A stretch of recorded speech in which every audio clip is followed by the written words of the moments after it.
Hey, what's up, everybody? I sound a little hoarse today, so I've got a cold or something, and was yelling a lot at racquetball and at people and whatnot. So, not feeling great, but I did want to do this because I've been waiting to do it for some time. Um, Jen and I had our DNA tested by 23andMe a couple of months ago. Or we sent it in a couple of months ago and got the results back almost a month ago, and I've had some friends ask me to just share the report on Facebook and on Twitter, but I didn't want to do that. Instead, I wanted to make a video and talk about it. Now, before I click on Ancestry composition here, you can see 38.5 British and Irish. I grew up being told that both my dad's parents were Mexican and that I was roughly 50% Mexican or whatever. It turns out that's not the case. So with that said, let's dive right in. Let's see. Okay, we know the 38.5% British and Irish. Now, what this tells me is actually it just confirms what I already knew about um, my mother's side of the family, my paternal grandmother's side of the family, and most of my paternal or maternal grandfather's family as well. That they're all British and Irish, are actually Scottish. I mean, I've seen all the pictures and the paperwork and all of that at my grandmother's house growing up, and even in my the early part of my adulthood. So that was no surprise there. I'm sure there's plenty of British and Irish mixed in with the Scottish. Now, the next one down that really kind of intrigues me here, and this is my second favorite part of the result. The first part is down there, as you can see, the Nigerian, and I'll go over that in a bit. Um, but the French and German, the 20.8%, I have a pretty good hunch that probably comes from my paternal grandfather's side of the family. Um, like I said, I was raised to believe that he and my dad's mom were both Mexican. It turns out that that's probably not the case. His name was Edward Jarvis, and he allegedly died in World War II, although my mom and my dad went to look for his name on that wall and could never find any record of him or anything like that. So I have a feeling that the majority of this 20.8% comes from him and his side of the family. And the reason I think that is because the last name Jarvis is or was initially a French name, or has strong ties to the French region of the world. I know it's spread out since then, and it's popular in Spain too, or it's prominent in Spain, I should say. Um, but below that, the Iberian, this is probably my dad's mom and her side of the family, which means she was barely Mexican at all. Um, I think she was culturally Mexican. Or in fact, I know she was because I remember her fairly vividly. But the Iberian Peninsula in Europe is made up of Spain and Portugal, which is where that part of my family comes from. Then down here, Scandinavian, no surprise, as white as I am. Italian was a bit of a surprise. It's a very small amount, but it's there nonetheless. And then the broadly Northwestern European, broadly Southern European, and broadly European. And whenever it says broadly on the 23andMe report, it just means that the DNA tested, or the DNA has something in common with DNA from that region, but they couldn't quite pinpoint where in Europe that it came from, or that region that it came from. Now this is where it gets a little more interesting for me. Um, and it was kind of fun. I am part Mexican, but it's very very small amount. 1.6 Native American from Mexico. This is East Asian Native American as a whole. 1.9 broadly, so that's kind of undetermined, but it's synonymous with that region right here. Now here's my favorite part of the report, and I'll tell you why in just a moment. The Sub-Saharan African, 1.4%. I think everybody should expect to have some trace amounts, especially white people, some trace amounts of black somewhere in their DNA or their family history. Um, but the Nigerian, the 1.1%, and what makes this interesting is this great grandparent, grandmother or grandfather lived probably 200, 250 years ago. So I'm inclined to believe this person was probably a slave.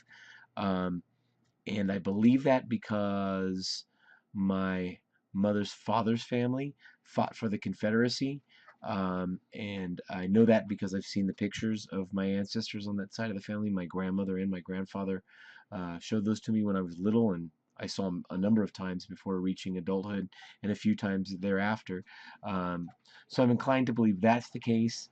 And it always makes me wonder what this poor person went through having a half white, half black child, and then what that child had to go through growing up, in the United States. If that was the case, I mean, it could have been something else entirely, but that just seems to make the most sense. Again, correlation doesn't equal causation, but I think that definitely could be the case. Uh, zero point 0.2 Congolese, and then a couple of broadly African stats there, and then the Northern African and Arabian, the 0.3%. So that's my genetic makeup there. I'm about as white as you can get. I think Jen was a little bit whiter than me. I think she had 97 or almost 98%, something like that. Now to go down here, it tells you when the ancestors up here most likely lived. The British and Irish, I was raised by most of them, or many of them, and I was close with many of them for most of my life. And that's my mom's side of the family, no doubt about it.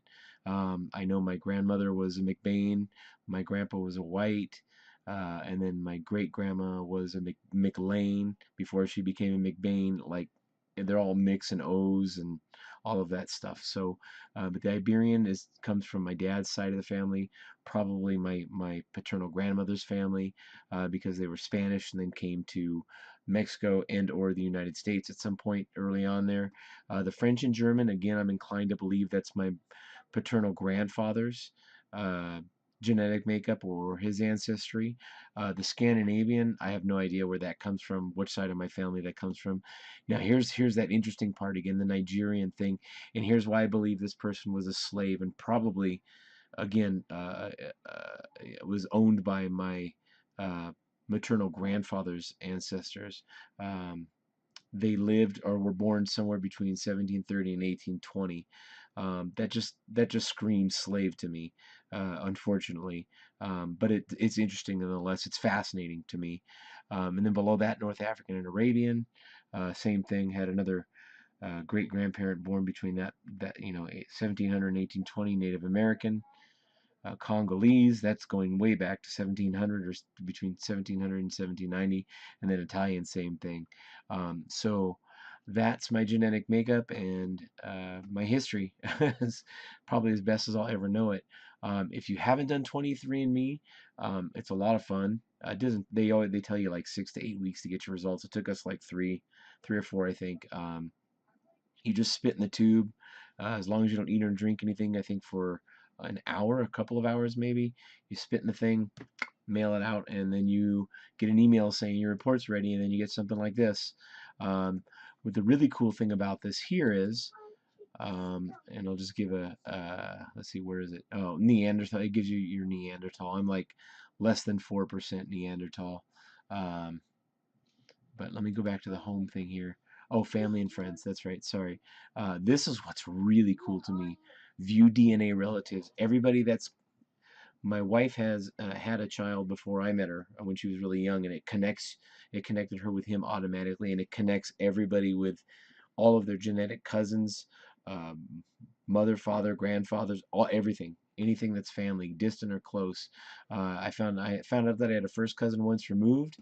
In talking with this guy here, um, we determined that he was adopted, by the way, but it turns out he is my great uncle Marvin's son, and he didn't know his birth father. He didn't know my great uncle, but that was my uncle or my grandpa Bob's brother. One of them. He had a brother Chuck and a brother Marvin, and I think he might have had one other brother, but I don't remember. And I know they weren't close until later in life, or when I was like an older teenager or my early 20s.